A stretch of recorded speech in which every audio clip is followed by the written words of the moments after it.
Hello ladies and gentlemen, my name is Dietrich and this is a 2025 BMW X5, and the X5 really is the most stalwart of all of the mid-sized luxury SUVs.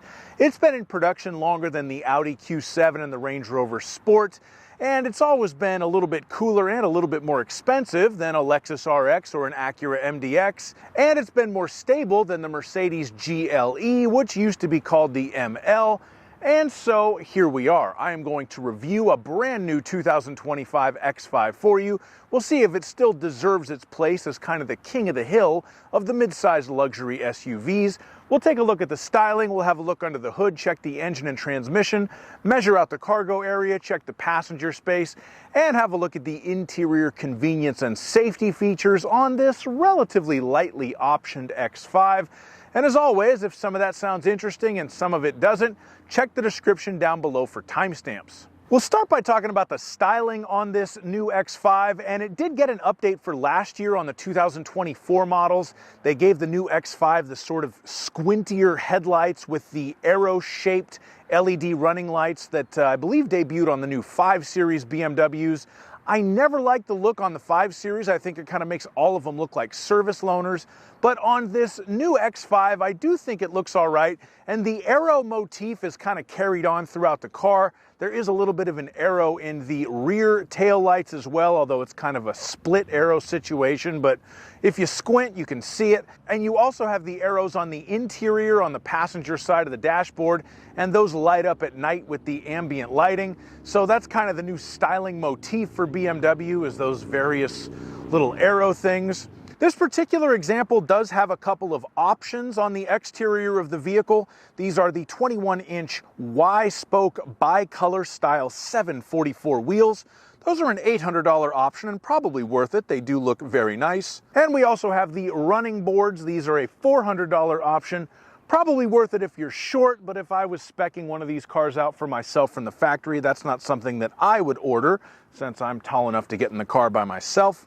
The rest of the car just looks like an X5. The silhouette looks very similar to the last generation. So from 100 feet away, the cars basically look the same for the last decade, which is no bad thing. It is a very nice looking SUV. It might not quite have the expressive styling of the first X5 when that car came out. Nothing else really looked like that. It really was a shock. I was living in South Lake Tahoe at the time, and I still remember the first one in my town. But the new one kind of blends into traffic a little bit more, but still looks very nice. I'll give it a 7 out of 10. Now we're going to take a look under the hood and talk about the engine and transmission. And if you're cross-shopping a new X5 with a new Mercedes GLE or Audi Q7, at least where I am in the United States, you may notice that the X5 is $6,000 to $7,000 more expensive than its competitors, starting off on the base MSRP. Well, there is a reason for that. The GLE 350 and the Audi Q7 both offer 2-liter 4-cylinder turbo engines as the base engine, and the BMW X5 gives you a mighty 3-liter straight 6 with a 48-volt mild hybrid system. In my opinion, for vehicles of this size, the 6-cylinder engine really is the better choice.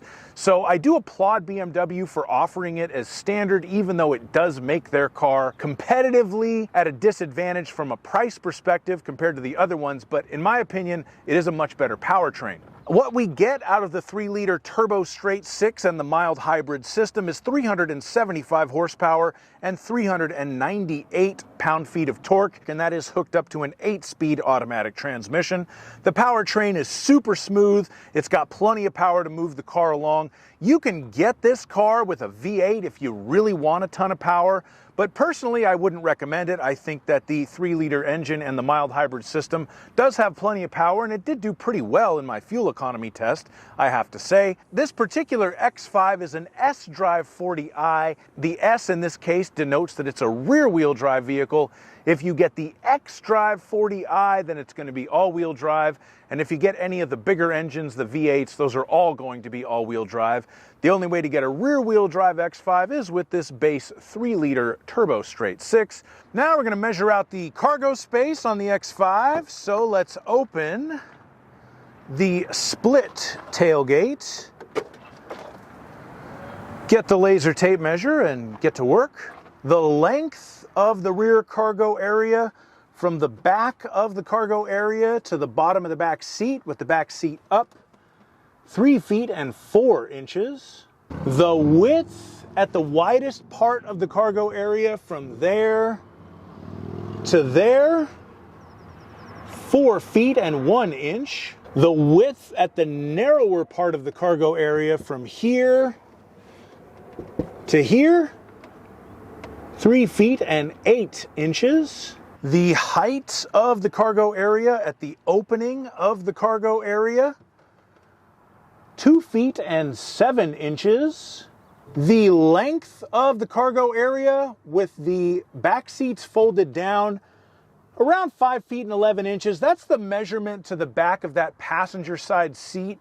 So it could change based on where you have the seat set.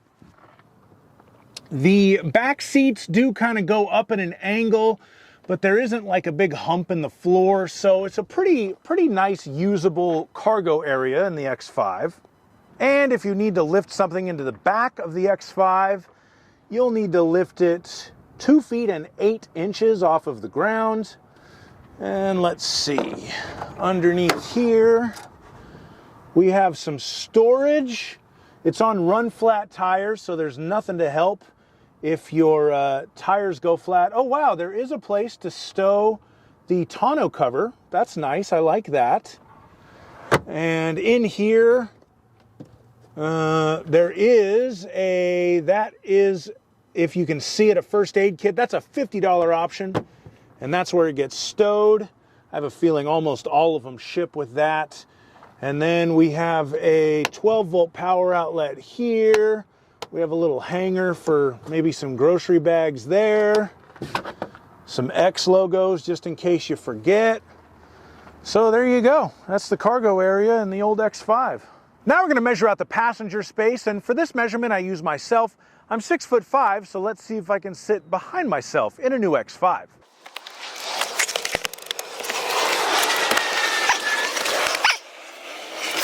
Okay, the answer to this question is yes, I can definitely sit behind myself in this car, which is not a surprise. The way the seat is set, I'm sitting very upright, but I still have enough headroom and I have enough knee room in the front. And if I move to the back, you can see how upright that seat is. But I've got enough knee room, I've got enough headroom, I am very comfortable. We do have rear air vents back here.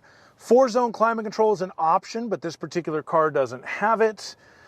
These things, we have USB-C charging ports, and then this is a little thing where you can put in like an iPad holder for the kids. So yeah, very roomy back seat in the X5.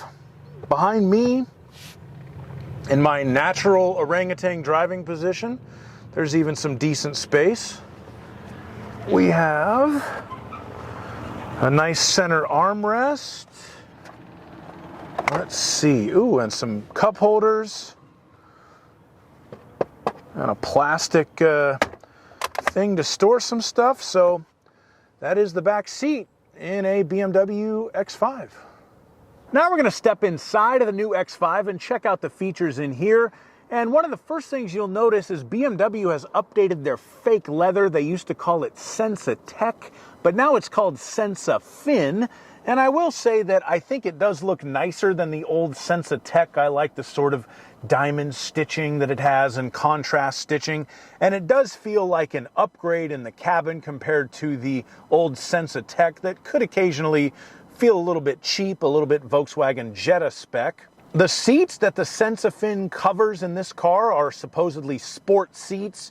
That's what it says on the Monroney label, but they're just the standard seats, although they are very comfortable and very nice looking. And the sport seats are heated as well. That is a standard feature too. This example has the brown poplar wood trim, which does look very nice. So if you're wondering what the brown poplar wood looks like, well, there it is. Ambient lighting is a standard feature in this car, and I do like that it changes kind of drastically when you put the car into Sport or Eco Pro mode when you're driving at night.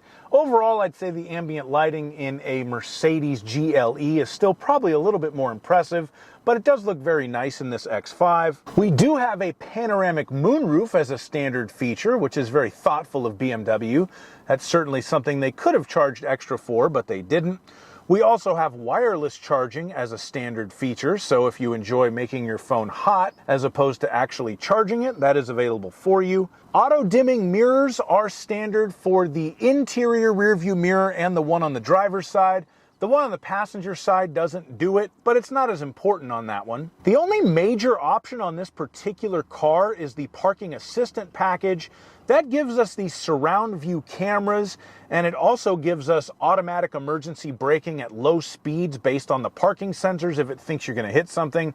And in theory, this car can park itself, although that's not something I've ever really done in a BMW. You're supposed to drive these things, allegedly. That's why they don't put adaptive cruise control on them, but we'll get to that. One option I wish this car did have was the Harman Kardon surround sound system. It's available either a la carte or as part of the premium package.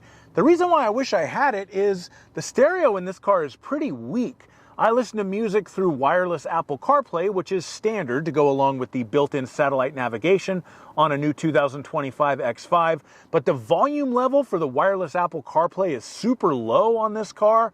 I've tried messing around and adjusting the other volume levels in the system. Nothing has seemed to help, and I hook my phone up to all different kind of cars, including one of my personal vehicles that has wireless Apple CarPlay, and it's never been a problem in anything else. So the base stereo is pretty weak on this X5, but the rest of the standard features are pretty nice. Until we get to the safety features. This car has what BMW calls the active driving assistant as standard.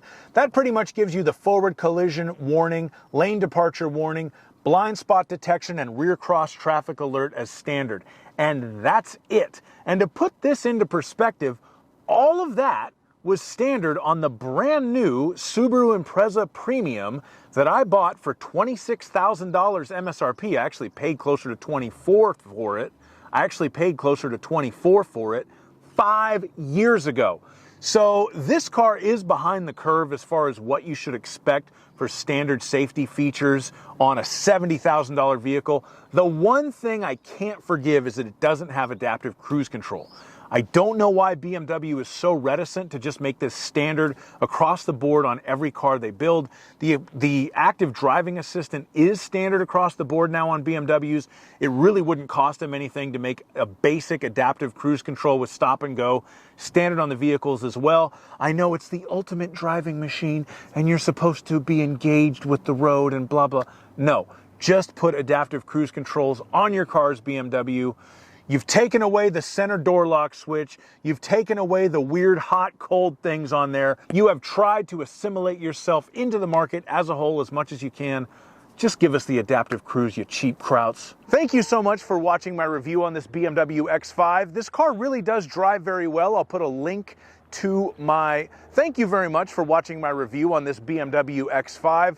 I really like the way this car drives. I like the way it looks. There's a few features I wish it had, like the adaptive cruise control, but overall I think this still does deserve its place kind of at the top rung of the mid-size luxury SUVs. Please like my video and subscribe to my channel, and thank you so much for watching. Bye-bye.